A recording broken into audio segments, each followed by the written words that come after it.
Alright, I want to start off this video by saying Shalom.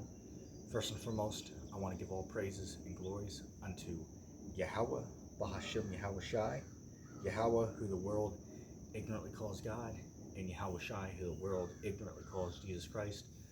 And I do want to start off with saying that I don't have my my scriptures here with me. I'm just I was just taking a little evening stroll, man, and I just I just had a couple thoughts, man. So I just want to flow through the spirit, for lack of better words, man.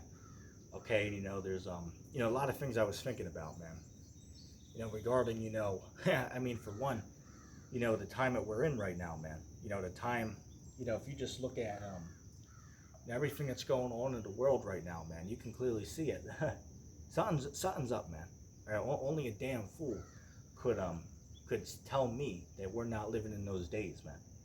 Okay, according to scriptures speak about what, and this goes into what the Lord told the apostles, right? That, hey, look, they asked Yahweh Shai, tell us, what will be the signs of your coming? And the Lord told them, hey, look, you're gonna have all types of wars, earthquakes going on.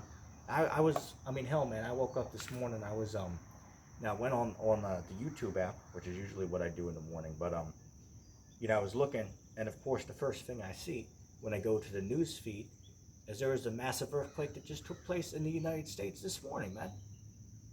Okay, so I mean, it becomes evident, man, right? It just becomes evident, the time that we're in right now. Okay, there's something's up with the world, man. Right, this isn't normal, man. Okay, the world has never been in such a a messed up state that it is in, today, man. And you can clearly see. Okay, only a fool could not acknowledge, the time that we're in right now, man. Okay, it's becoming very evident, the time that we're in. Okay, it's becoming very evident that we're in the time when the highest, right? Oh, and that goes into, what is that? That's Second Ezra's the 9th chapter, right? It says what? That when you shall see earthquakes and uproars of the people in the world, then you shall understand that this is the very same time wherein the highest will begin to visit the world. Right, so the time that we're in right now is the highest, which who's the highest? The highest is the Most High, right? Who the world calls God. That's the highest, right? So the highest is now beginning to visit the world, which what is the world? The world is obviously what we're at. Okay, so the highest, which is the Most High, has begun to visit the world. Now, how does the Lord visit the world? By way of these UFO sightings. Okay, hey, when Christ was taken up, right? He was taken up in a UFO. Right now, when you read the scriptures, it speaks about calls them clouds, right? Calls them clouds, but really it's talking about UFOs. Okay, it's just a metaphor. It's not literal. You got the Christian church out here talking about, they teach, say for an example, that Christ is going to return on one of the clouds you see behind me back here, man. That's not what it's talking about, right? The white cloud in the scripture is talking about the UFO. And here's a question I always ask them, because if you read it, right, one verse says that Christ is going to return on a cloud. Okay, I'll give an example. What is that? Revelation chapter 1, verse 7, right? He comes with clouds, and every eye shall see him. Okay, but it says, wait, he comes with clouds. But then another chapter, such as, say, Revelation, the 19th chapter, says what? That he sat upon a white horse. So wait a second. What one is he coming on? Is it a cloud or a horse? But the answer to that question, oh, and then if you go to, what is that, Isaiah, the 66th chapter, start to verse 15 on down, it says, for the Lord will come with his chariots. Right, so we got three things, the clouds, a horse, or a chariot. Okay, what one of those is it? It can't be all of them at one time, but the answer to that question is simple, is that they're actually metaphoric. It's a parable, it's not literal. They're referring to UFOs. Okay, that's what it's referring to. Okay, what the world calls unidentifiable flying objects. And that's another aspect to look at it, man, because even in the media, dealing with the social media, they have to admit now that they do know that these flying objects that they call UFOs, they do exist. They have to acknowledge it now, because there was a time not too long ago in the past, they'll say, I don't know, 10, 15 years ago, or even, before I was born, if you mention something about UFOs, man, you got to be some type of like crazy, conspiracy theorist to talk about UFOs. But now even the U.S. government has to admit, oh yeah, there are some, sightings of UFOs that we don't know what the hell they are, and they have to admit it now. Now they have to admit it. Why? Because it's becoming so frequent. Look that word up. It's so frequent to see these sightings, okay, that they have to address it. You can't just ignore it anymore. It can't be done. You can't ignore this anymore. Okay, that these sightings of these, UFOs, right, unidentifiable flying objects, they're becoming so evident in the time that we're in right now that the people want to know, right? Do these things exist? And they're coming to ask the governments, and the government for a while they say, oh no, don't, that's all type of conspiracy stuff. But now it's so evident that they do exist because everyone has a camera, right? So now that you can record, just as I'm recording myself talking right now, right? They can record these sightings and put it on the internet, just as going on every single day now. Okay, so now it can't be hidden anymore. Okay, it can't be hidden that these things exist. They have to acknowledge that they do exist. All right, now when they're asked, what they are, what they're doing now is, telling the people that, these little UFOs are, men from Mars or something like that, right? These are, Martians, aliens, that are going to come down and try to, meet with man, right? And try to, just like they show in these movies, like, say, Independence Day or, War of the Worlds, to name, a handful, right? They show the people these UFOs coming and, destroying specifically America, which is in the scriptures known as Babylon the Great. But they're conditioning the people to believe that when these UFOs actually come down here, that we got to fight against them because those are little aliens that are coming to, that are coming to take over the world and to enslave mankind or something like that. That's what they want you to think. That's not true. The UFOs are the chariots that the angels of God fly around in. Okay? The UFOs are God's chariots, for lack of better words. Okay, that's what the UFOs are, right? The unidentifiable flying objects, as they call them. That's what the UFOs are. Okay, is the UFOs are the chariots of God. Okay, it's very simple to understand. Bear with me. There's a fighter jet or something flying over. Just bear with me a moment. Why not? Let that go. You might not be able to hear me as loudly for a second here.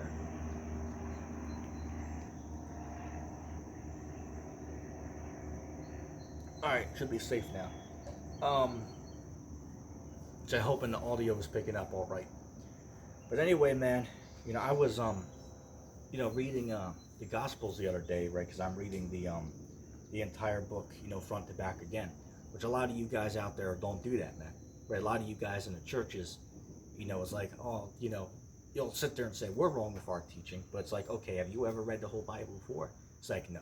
Like if I ask Rich, right, which I like that brother, don't get me wrong, he's very sincere, but I asked him a while ago, hey, have you ever read the entire Bible before? And he's like, no, I've only read, like one book out of it. It's like, man, you only read one book out of the Bible? Then he's like, well, there's only 66, books in there. Or it's like, well, actually, there's 80 books of the Bible, and that's another, topic, man, is dealing with, the books of the Bible, because the church will be out here, excuse my stutter, the church will be out here saying, well, stick to the 60 books, right? The 60 books. That's like, well, wait a second. Did you know that the original Bible had 80 books in it, but the Catholic Church, they removed the books. They call it now the Apocrypha. They removed 14 books out of the Bible, and they call it the Apocrypha. All right, but the Apocrypha, the 14 books contained in the Apocrypha, were at one time added into the Bibles. Right? If you have a Bible that's from the 1600s, then guess what? Which pretty rare to find those today, of course. But if you have a version that's copied from that time, for lack of better words, because there still exist today, books from the 1600s, right? So you could still find it, technically, but it's very rare to get your hands on something like that. So that's not something any of us, has laying around.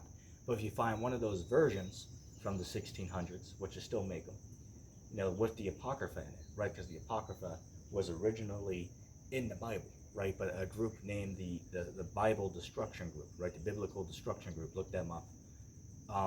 They removed the Apocrypha from the Bible, okay? Because they didn't want the people to know about the information in that book, okay? But to prove the authenticity of the Apocrypha, is you got to go line upon line, precept upon precept. What is that? Isaiah chapter 28, verse 10. Precept has to be upon precept, precept upon precept, here a little and there a little. That's how you understand the scriptures.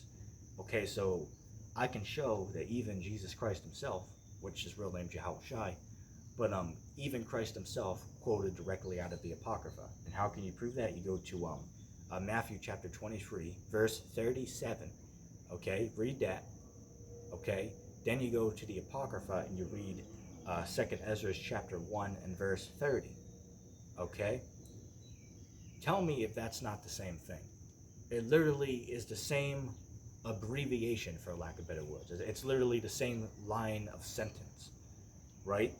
Now, one's going to say, and I've seen how these guys do it, they'll say, to support the argument that the Apocrypha is not part of the Bible, they come on and say, well, you see, the Apocrypha copied the Bible at certain areas to trick people to think that it is, inspired. It's like, okay, well, wait a second. If we go to what Christ said, right, in the book of Matthew, okay, here's the problem. The Apocrypha, if you do the research on it, the Apocrypha was written a few hundred years before the New Testament, right? So for anybody who don't know what that means, according to the history, before the New Testament, the Apocrypha was written. Okay, so the way it goes is you had the Old Testament, Apocrypha, and New Testament. Okay, the Apocrypha was written first, before the New Testament. So with that logic being implied, if I can read something in the Apocrypha that lines up with the New Testament, you would have to conclude that either the writers of the New Testament got the inspiration for their writings from the Apocrypha, or the New Testament stole those ideas from the Apocrypha. That's the only logical response one could give, because according to the history, the Apocrypha came first. So you cannot say that the Apocrypha copied the New Testament, because wait a second, when the Apocrypha was written, the I mean, it boggles the mind. That'd be as ridiculous as if I was to say, well, you see, a history book from the 1800s, is false information if they didn't, include the first man who landed on the moon in there. It's like, well, wait a second. That didn't even happen until 100 and plus years later. You know what I'm saying? It's the same line of logic, right? The same line of reason, for lack of better words, right? It boggles the mind, all right, how, certain people out there, man, just, hey, scriptures tell you what, that wisdom's too high for a fool, right? Wisdom is too high for a fool, man. What does the word fool mean? The word fool means unlearned, okay? So it's somebody's going to bring up, because I saw it in the comic board. Let me just, damn, sun's coming out, damn bright. Hoping that's not going to mess with the audio here. Bear with me a moment.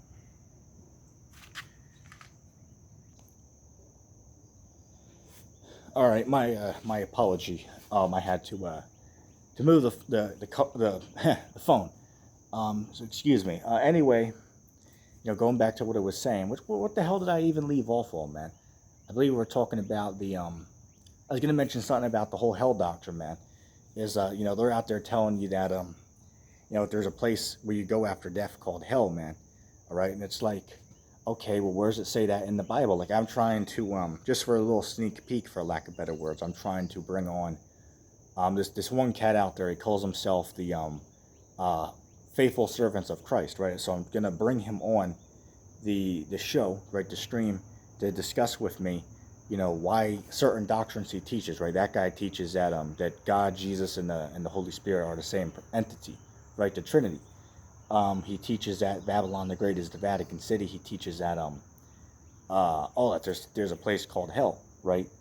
a whole lot of bugged out stuff that guy's on there saying. So I want to bring him on the show. I think that would be very interesting. And mind of God, if you're watching, you better show up to that, man, because I think you'll give that cat a run for his money, man. Right, that guy. As I said, I like the guy. Don't get me wrong. I think he's very sincere with his belief. Right, I think he's very sincere, but sadly, he's sincerely wrong, for lack of better words.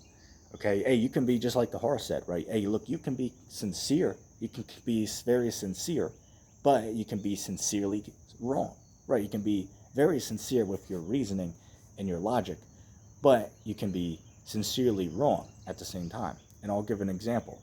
When I went on to debate with the Sakari, I went on their show, and they were on there like, well, you ain't an adult until you're 20 years old. It's like, okay, well, where does it say that? So they brought up the verse that speaks about that you can't go to war, right? You can't be caught in Israel's army until you're 20 years old. So they said, okay, well, see, that means if you're under 20, then you're not a man. It's like, okay, so I went to Numbers chapter 8, and it said that you can't work in the priesthood until you're 25 years old. So I said, okay.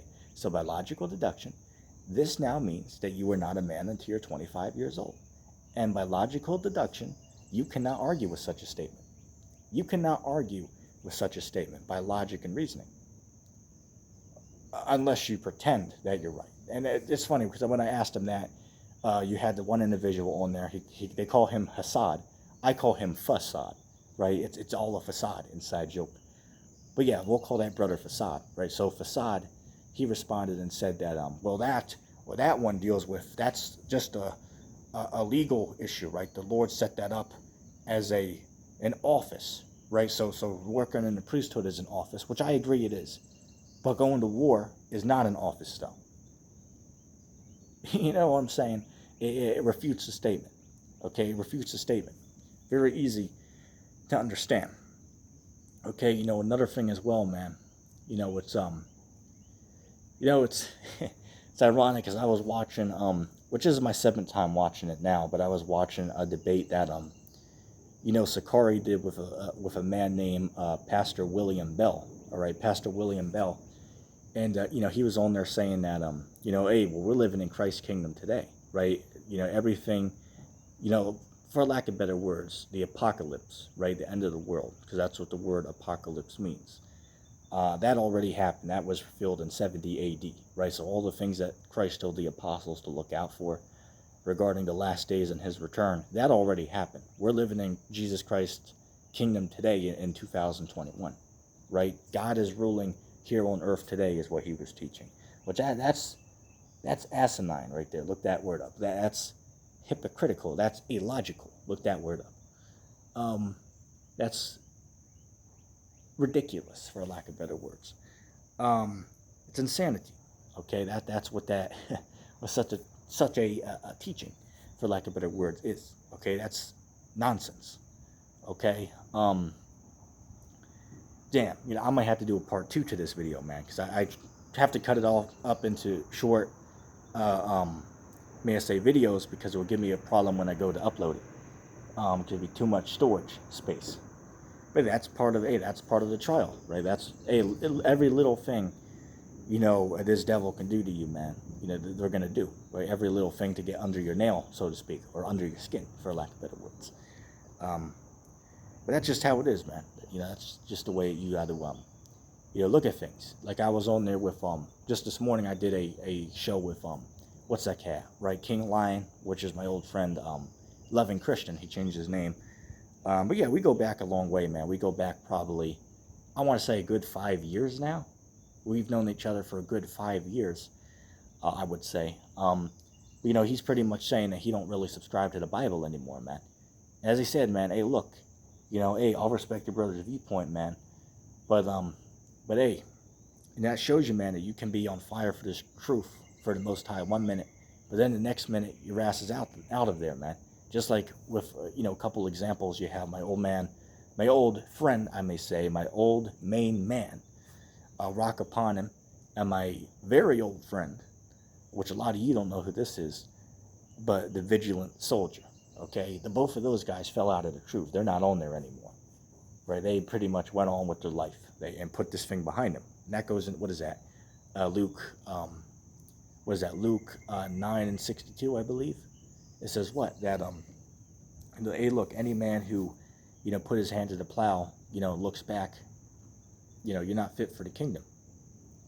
Right. So that's just the viewpoint you have to have, man. Is, hey, look, if you fell out of this thing, then maybe you're just not fit for the kingdom, man. Anyway, that's going to be it for the first part of this video. I'm going to continue with part 2. I'm going to say shalom.